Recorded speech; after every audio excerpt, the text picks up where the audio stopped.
अल्लाहु अकबर, अल्लाहु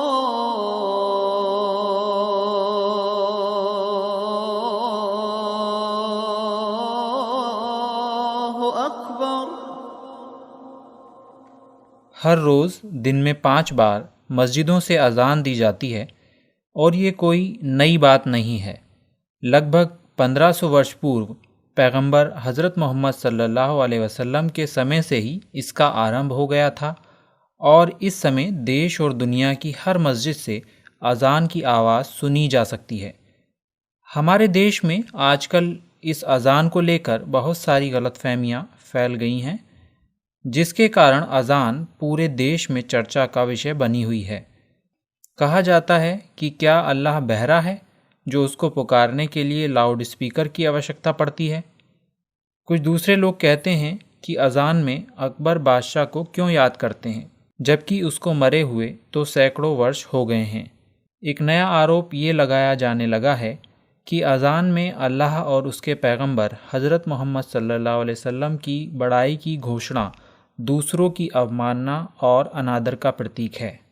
सच्चाई यह है कि अज़ान में ना तो अल्लाह को पुकारते हैं, ना हज़रत मोहम्मद सल्लल्लाहु अलैहि वसल्लम को, और ना ही इसका उद्देश्य किसी की अवमानना करना है। अज़ान तो एक पुकार है जो समस्त इंसानों के मालिक और पालनहार के समक्ष नतमस्तक और समर्पित होने की इच्छा रखने वालों को मस्जिद की ओर आने का आह्वान करती है। नमाज इसी समर्पण और सुपुर्दगी का प्रतीक है और दिन में 5 बार दी जाने वाली अज़ान नमाज का समय हो जाने की घोषणा करती है, जिससे अधिक से अधिक लोग एकत्रित हो सकें। लाउड स्पीकर का उपयोग भी इसीलिए किया जाता है। अल्लाहु अकबर, अल्लाहु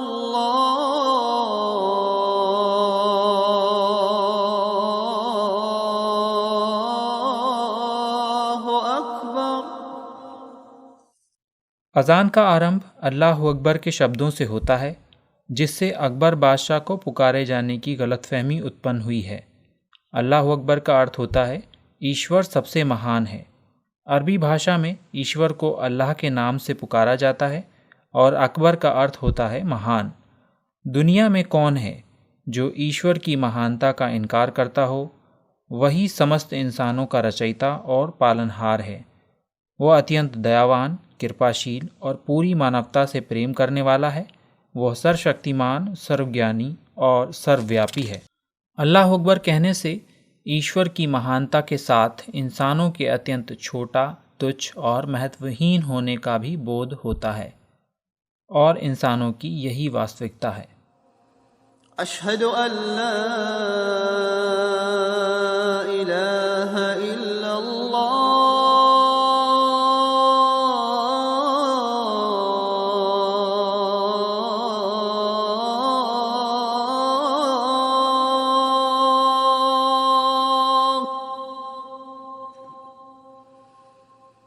अशहदु अल्ला इलाहा इल्लल्लाह।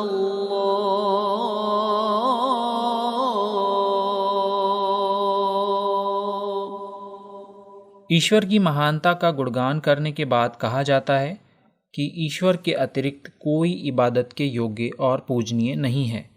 अरबी भाषा के शब्द इबादत में पूजनीय के साथ दास्ता और आज्ञा पालन का भाव भी शामिल है, जो ईश्वर से हमारे संबंध की सच्चाई को प्रदर्शित करता है। उसकी दास्ता स्वीकार कर उसकी आज्ञा पालन करना हर इंसान का कर्तव्य है। अज़ान के माध्यम से इंसानों को ये स्मरण कराने का उद्देश्य न किसी का अनादर है, न अवमानना, बल्कि इसका उद्देश्य तो लोगों को अपने असल मालिक से जोड़ना और उसकी ओर पलटाना है। अशहदु अन्ना मुहम्मदर रसूलुल्लाह,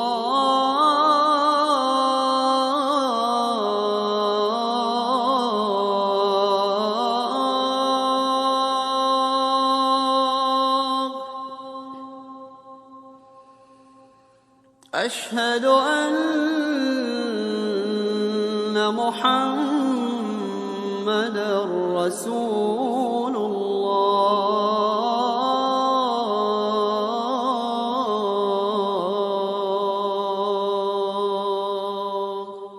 इसके बाद बताया जाता है कि हज़रत मोहम्मद सल्लल्लाहु अलैहि वसल्लम ईश्वर के पैगंबर हैं। ये स्वयं इस बात को दर्शाता है कि अज़ान में हज़रत मोहम्मद सल्लल्लाहु अलैहि वसल्लम को नहीं पुकारा जाता और ना उनकी इबादत की जाती है।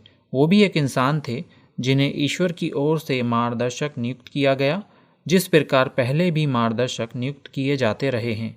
जो कोई ईश्वरीय मार्गदर्शन के अनुसार जीवन व्यतीत करना चाहता हो, उसके लिए आवश्यक है कि वो हज़रत मोहम्मद सल्लल्लाहु अलैहि वसल्लम द्वारा प्रदान की गई शिक्षाओं का अनुसरण करे। वो ईश्वर की ओर से अंतिम पैगंबर थे और अब कोई और पैगंबर नहीं आना है। हय्या अलस्सलाह।